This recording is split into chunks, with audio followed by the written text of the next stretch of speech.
Good afternoon, and what a mild, bright, and sunny day. It is Tuesday, the 27th of February, and I'm in the reading nook with a nice hot cup of tea and a parcel to continue unboxing. What I'm going to pull out of here is a little bit of history.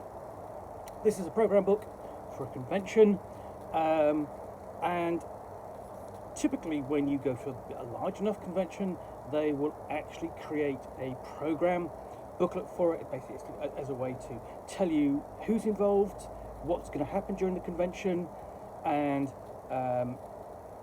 give you some extra bonus content and so on, and essentially give you also, as an attendee, something to walk away with and a reminder of what it was like. So this, it doesn't actually say what the convention is on the front, and that's the first downside. But if you look inside, there's a couple of big clues. So you've got a line of runes all the way across the top of the page, and it says, "Are you convulsing comfortably?" So which convention could this be? You look in the back, and it says Convulsion 94 membership list. And the Convulsion essentially was a convention that ran during the early 90s. I never went, I didn't know anything about it. This was back before the days of the internet and ready, basically publicity that the internet could provide about events up and down the country. And so there really wasn't sort of like the space for it to be discussed and announced in general. But if you were in the know, you've been to one before, you knew people who were going, then you would learn about it. And Convulsion, I think, is sort of the forerunner to what we have as Continuum these days. So, here we have introduction. Are you convulsing comfortably? And this is actually from the organisers. Doesn't list them in there. And then we have Arqua and Taloran from The Widow's Doe by Penny Love, author who has written a lot to do with the Arthurian legend and around sort of like the content of sort of like Pendragon. So you've got a few pages of fiction there, an excerpt from one of her works. And then we have a story about Elmel, told by Glaric, truthsayer of the Vantaurus tribe, and we have the first sort of like another piece of fiction. Again, this moves it into Glorantha territory, and so on, and then that. So that's that. Then we've got Evolution. It's basically about the development of role-playing games, I suppose. This is by Steve Hatherley, who contributed to various things, lots of reviews over the years, active member of the hobby, talking about the future of role-playing and how they develop. So that's going to be interesting to look at. It's actually, for the hindsight of a booklet of what he's writing about, 30 years on. And then Jack's Art Wide End by Michael O'Brien. This is essentially another piece of fiction. This is by Michael O'Brien. Michael O'Brien is part of the team now running Chaosium, but back in the day he was just a simple fan. But I mean, contributing. I mean, a simple fan and more, because he was contributing something like the content for Sun County during the 90s. So was a known contributor and author. And here we have descriptions of the NPC Jack's Art Wide Dead.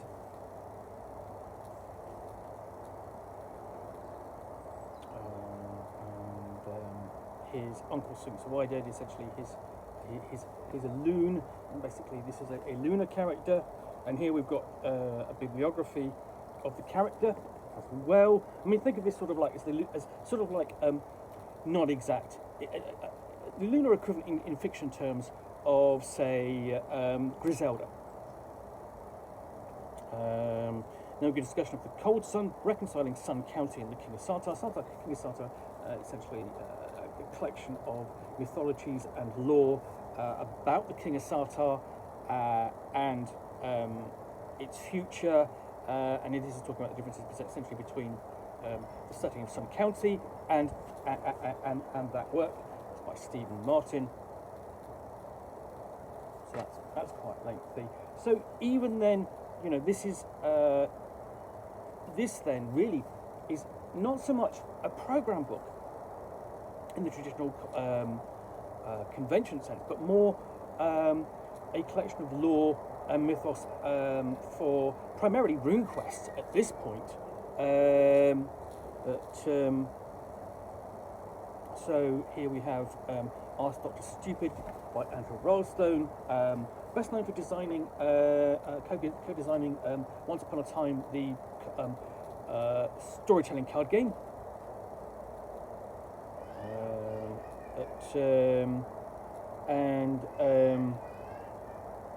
Not sure what's about it, but basically this is something like an interview, I think, with him. And then the Quest for the Holy Ring, Quest for Apology Pro Sur Vita.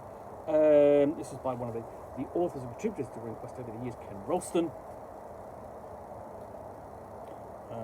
And then a piece by Sandy Peterson, well, of course, famous for the creator of Call of Cthulhu, and you know, a deviser of numerous other role-playing games, and also contributor to the Doom computer game. So here we have how my views on Call of Cthulhu have changed over the years.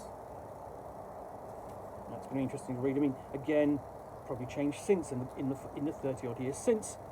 We have the Yamalia Elmo schism, discussed by David Hall. We've got a section on tournament scoring for running events.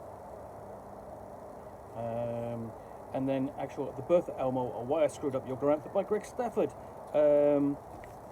Again, developing that division, talked about earlier by Steve, by David Hall.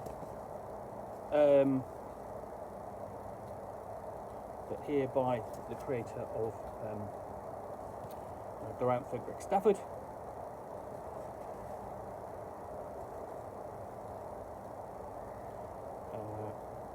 And then we have a bit oddity here. So the Dwarven Digital Delay, Contact Calligraphic Communication System, or Voodoo Board, sort of, I'm not quite sure what that's about. That needs closer investigation. And here we actually do move on to the content of the which actually relates directly to the convention. So we've got the program guide, all the events that took place over the course of that weekend in 1994, Friday, Saturday, Sunday, the things like, at game design panel, a discussion of Freud versus Campbell in terms of storytelling, look at the Tarsh War, presentation by Marcus R. Rowland, veteran writer from White Dwarf days, on his Forgotten Futures role-playing game. And then we've got a discussion here, basically an hour-long discussion with Oliver Dickinson here about what's Griselda been up to in the meantime. And then basically blocking out where the events are, timetable over the whole weekend, and then thanks to the attendees and everyone who involved, and the membership list. So yeah, so I didn't attend this convention, but these are interesting. So I'm not in a position to comment about the event as it happened, but the thing is, these do capture the history of the hobby as it is practiced, in public. These are events that are taking place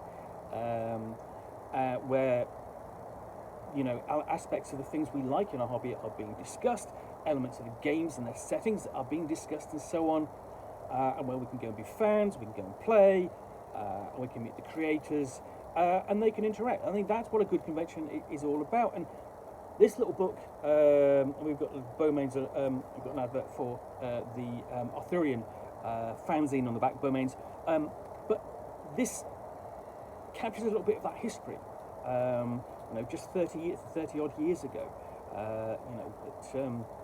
And these are sort of like a sort of fall out of people's collections. They clear them out. This is just a bit of memorabilia. But at the same time, if you are a RuneQuest devotee, a Gloranthophile, this may well be something that you want in your collection because it develops an aspect of the setting as it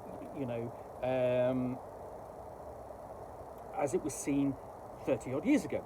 So this is these are collectible, and this is really not quite a nice little condition. They're generally not very expensive, but in the meantime, hopefully I'll have other versions of this, or other program books like this to look at and showcase. So anyway, thanks for watching another unboxing in the Nook. If you enjoyed it, then please do click on the like button down below.